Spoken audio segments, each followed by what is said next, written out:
Hello, my name is Jeremy Hicks, Professor Jeremy Hicks, and I'm here to tell you about the new BA Liberal Arts. That's a new program starting at Queen Mary in September 2022.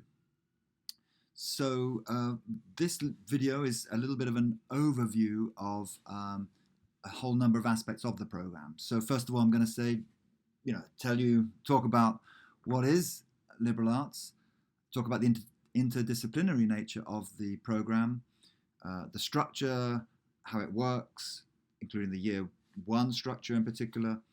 I'll talk about the year abroad, the cohesive, or the kind of measures we're going to take to ensure that students experience it as a cohesive whole in social terms as well as in academic terms. And I'll talk a tiny bit about the employability prospects of people who graduate with this degree. So the first thing is that, of course, liberal arts is a concept you may not be familiar with because you don't have it in schools. There's no A-level in the liberal arts. And that's because it's a combination of things. It's a kind of, it's at least three regular programs. So where you might have history or politics or linguistics or a language as separate things. Instead, this program combines potentially any of those different disciplines across the humanities and social sciences and possibly more. Sometimes, particularly in North America, it can also mean the possibility of combining sciences, sort of chemistry or something, with the humanities and social sciences. It tends not to mean that in this country, and certainly at Queen Mary, it's a combined degree across the humanities and social sciences alone. So we think of that as interdisciplinary, right? So there are a number of different disciplines that are combined in the program. So when you think about what a discipline is, in other words, a discipline is the discipline of history or of literary studies. Those are sort of distinct ways of looking at the world. That, if you want, they're kind of different lenses. So what the liberal arts does is it enables students to sort of get a multifaceted and nuanced view of the world, of issues and problems in the world, by looking through various different lenses, getting different perspectives. So in terms of Queen Mary, that means you've got, we have 6 different schools collaborating: languages, linguistics and film, economics and finance, English and drama, geography, history, and politics and international relations. So those are distinct schools that cover different subjects, and they're interacting in order to create this interdisciplinary program. And but we've kind of structured it in such a way as to ensure a kind of a cohesion, in that you can choose a combination of one major theme and one minor theme.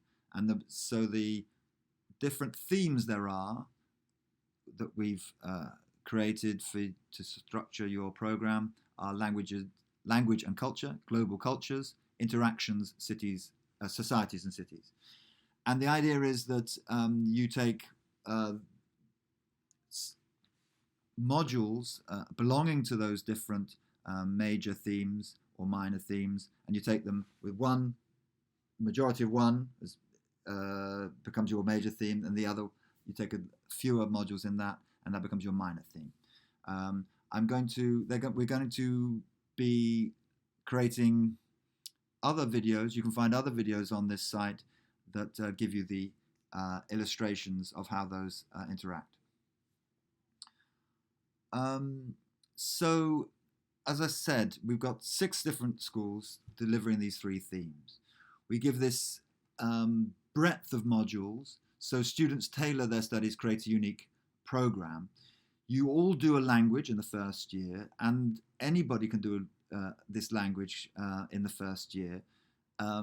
It's a chance to experiment in a way, because obviously many schools don't offer languages, and they certainly don't offer them to A level. We will be offering languages to absolute beginners who've never done any of that language, right up to certainly to A level, post A level, and in most cases also to heritage speakers, so people who grew up speaking it in their families, say, as well. You can also do, outside of the major and minor themes, you can also do discovery modules that sort of branch out. And in the final year, you'll do a dissertation where you have a chance to pull together the approaches and discoveries you've made in through the different disciplinary prisms or lenses.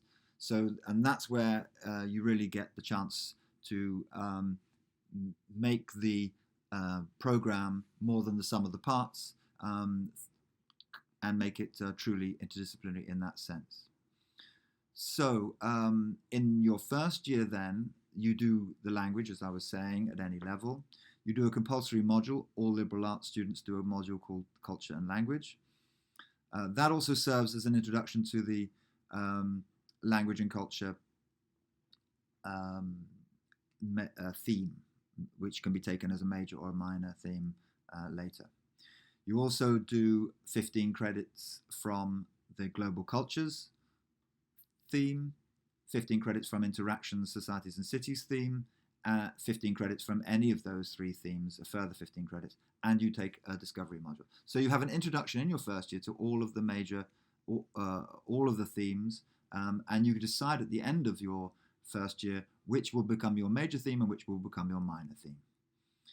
Now, if you're doing language and culture as either a major theme or a minor theme, you take a compulsory immersive year abroad in a country where the language that you're interested in is the main language.